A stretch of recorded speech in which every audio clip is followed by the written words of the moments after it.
A reasonable person wouldn't marry someone they just met. Investing experts say this same look before you leap logic applies when it comes to buying and selling stocks. But that's not always the case. People tend to, sell at the worst time. For example, take the '08 stock market crisis. If you would have abandoned stocks in 2008 and sort of sat on the sideline for a year, 5 years later, your wealth would have been reduced by just about a third relative to being invested. Fear drove those poor investing decisions, as it does for many investors. An idea that Wall Street pro Philip Strail says leads to big problems. The loss people feel has a greater psychological impact than the potential joy they feel from gaining money, which can be detrimental in the short run if people abandon their long-term strategy. This idea proves especially true for millennials, whose negative memories of the market crash left many of them to play it safe, or worse, withhold from investing in stocks altogether. In fact, only 1 in 3 millennials invest in the stock market, compared to 51% of people in the prior generation.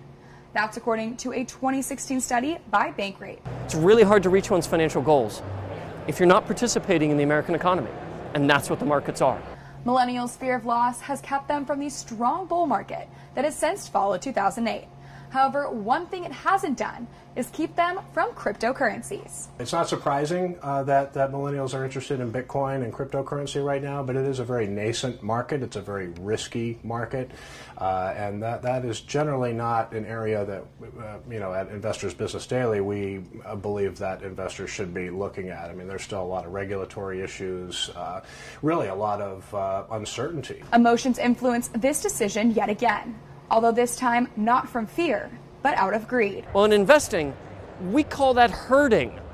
We call that getting in after something's already hot and you're probably going to get into a lot of trouble. Bitcoin is currently trading 60% below its sky-high record of more than $19,300 set in December 2017.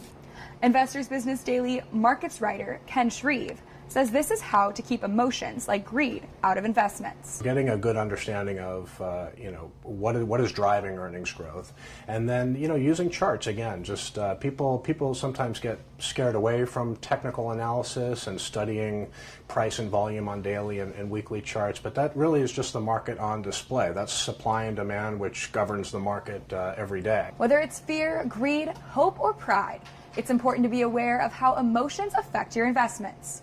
For Investors Business Daily, I'm Nikki Walker.